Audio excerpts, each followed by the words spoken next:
और इसी पर ज्यादा जानकारी के लिए हमारे संवाददाता हेमंत हमारे साथ जुड़ गए हैं। हेमंत, 40 लाख रुपए का गांजा बरामद किया गया है। झांसी पुलिस को बड़ी सफलता हाथ लगी है।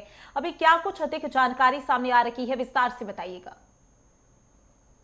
जी, मैं आपको बता दूं कि अपराधी जितना भी शातिर हो जाए पर पुलिस की मुस्तैदी के सामने उसकी एक नहीं चलती। बड़ी ही चतुराई से ये गांजा ले जाया जा रहा था। ट्रक के अंदर प्लाईवुड के अंदर जो लगाए गए थे उसके बीच में 3 बोरी ये गांजा छुपाया गया था। और इन 3 बोरी गांजे जो है वो लगभग 67 किलो 610 ग्राम था। और इसकी जो कीमत लगाई गई है वह लगभग 40 लाख रुपए अनुमानित लगाई गई है। और इसको जब पुलिस को ये सूचना मिलती है कि इस प्रकार की तस्करी लगातार उड़ीसा से ग्वालियर के बीच हो रही है तो पुलिस मुस्तैद हो जाती है। और उसके बाद जब सूचना पर पुलिस चेकिंग कर रही होती है तो इस ट्रक को रोकती है और रोकने के उन्नाव बालाजी रोड पर इसको रोकती है। उसके बाद जब पुलिस इसकी तलाशी लेती है तो पहले तो प्लाईवुड दिखते हैं, लेकिन पुलिस जब गहनता से छानबीन करती है ट्रक की तो उसके बाद ये 3 बोरे गांजे इसमें से पकड़ में आ जाते हैं। जो आरोपी है वो ग्वालियर का बताया जा रहा है, जिसका नाम सुनील है। और पूछताछ में उसने पुलिस को बताया है कि वह उसके ऊपर लगभग 20 लाख रुपए का कर्जा हो गया था। उस कर्जे को चुकाने के लिए वह लगभग 3 महीने से लगातार ये कर रहा था कि उड़ीसा और अन्य जगह से गांजा लाकर ग्वालियर और उसके आसपास के क्षेत्रों में वह इसको बेचा करता था। आपको बता दें कि वह कह रहा था कि जो 20 लाख रुपए का कर्जा था तो इससे उससे इतनी आमदनी होती थी कि वह गाड़ी की किस्त भी दे देता था। जो सूदखोर उसको परेशान कर रहे थे वह उनका भी पैसा चुका रहा था। साथ ही साथ उसके पूरे घर का खर्चा भी इसी से चल रहा था। लेकिन ये चेन अभी मात्र 3 महीने की है, लेकिन इसके पीछे क्या क्या कौन कौन लोग हैं, कितना बड़ा ये सिंडिकेट है, इसकी पुलिस अभी भी गहनता से लगातार पूछताछ कर रही है।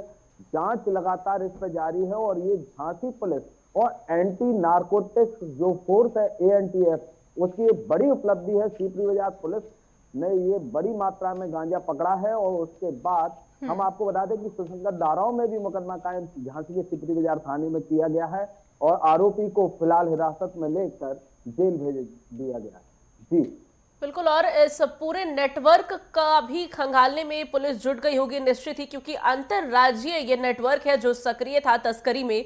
ऐसे में केवल गांजे की तस्करी की जा रही थी या फिर पुलिस ने जब पूछताछ की तो अन्य मादक पदार्थों की तस्करी की भी बात सामने आई?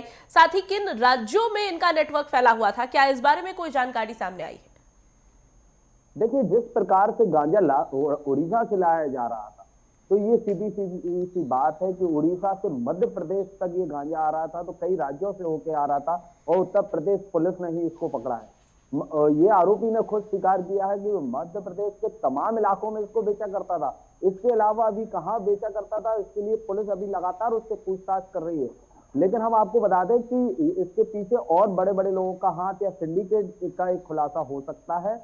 और उस खुलासे के बाद ही पूरी चीज निकल कर सामने आएगी। फिलहाल तो अभी गांजा इन्होंने पकड़ा है। अन्य मादक पदार्थ की जब ये आरोपी खुद बोल रहा है कि मैंने 3 महीने से लगातार मैं ये कार्य कर रहा हूं, तो क्या इसके अलावा भी ये मादक पदार्थ लेके आ रहा है? इसको लेकर झांसी की जो एंटी नार्कोटिक्स फोर्स है और सीपी बाजार पुलिस लगातार आरोपी से पूछताछ कर रही है।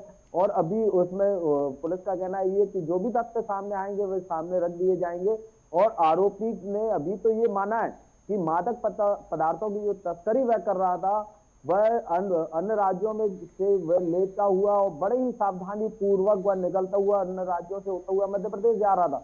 मध्य प्रदेश में किन किन जगह पे ये बेचा करता था, किन किन सिंडिकेटों से हाथ है, कहाँ उड़ीसा से ये खरीदा करता था और क्या अन्य राज्यों में भी ये कहा करता था इस मादक पदार्थों की तस्करी किया करता था। पुलिस की पूछताछ के बाद अभी ये सामने आएगा। पुलिस लगातार बिल्कुल हेमंत, आरोपी से देखना होगा पूछताछ कि कर रही है। पुलिस की पूछताछ में क्या कुछ खुलासे होते हैं, क्योंकि अपने आप में ही बहुत बड़ा सवाल हो जाता है कि उड़ीसा से ये खेप लाई जा रही थी गांजा की, कि कई जिलों से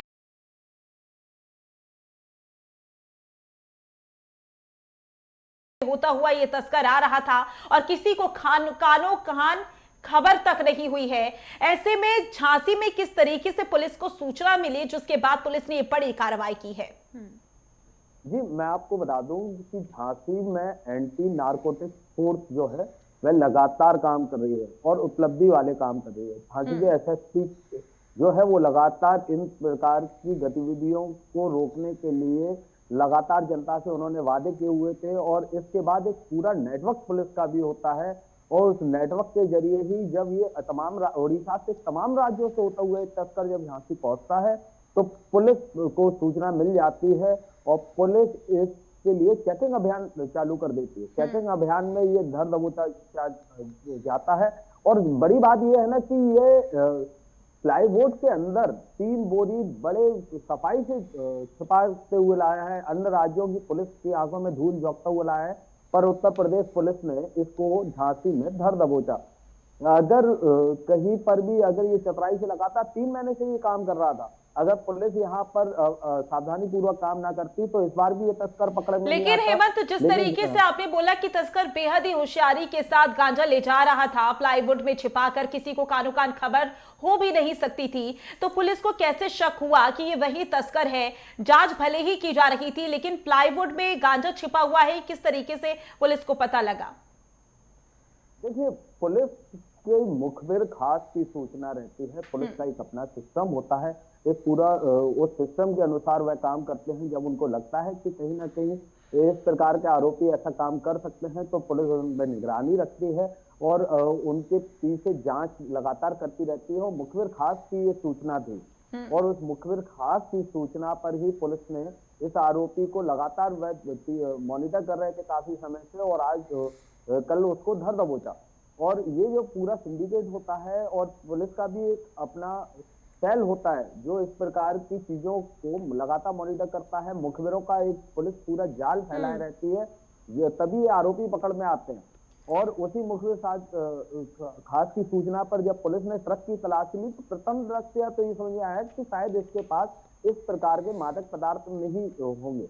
लेकिन उसके बाद जब पूरे ट्रक को खाली कराया गया, ट्रक को खाली कराने के बाद जब प्लाईवुड के बीच में छुपा के रखा हुआ ये चीज मिली। देखिए, प्लाईवुड जो होता है वो एक हैवी मटेरियल होता है। उस हैवी मटेरियल के बीच में पुलिस आमतौर पर फौरी तौर पर तलाशियां ले लेती है, लेकिन जब उस सारे मटेरियल को ट्रक से बाहर निकाला गया तो उसके बीच में छुपा हुआ ये गांजा निकला। और ट्रक को खाली कराना, ये सारी चीजें कराना, ये बड़ी मेहनत का काम होता है। लेकिन पुलिस को जो सूचना थी पुलिस के बाद वो बिल्कुल सटीक सूचना थी कि ये आरोपी सुनील जो ग्वालियर की तरफ ट्रक लेके जा रहा है, उड़ीसा से आ रहा है, ये तस्कर है और ये मादक पदार्थों की तस्करी लगातार मध्य प्रदेश में उड़ीसा से करता है और उत्तर प्रदेश के झांसी के रास्ते से होता हुआ जाता है। आपको बता दें कि झांसी पुलिस जो है वो इस प्रकार की कार्रवाई में हमेशा ही अव्वल रही।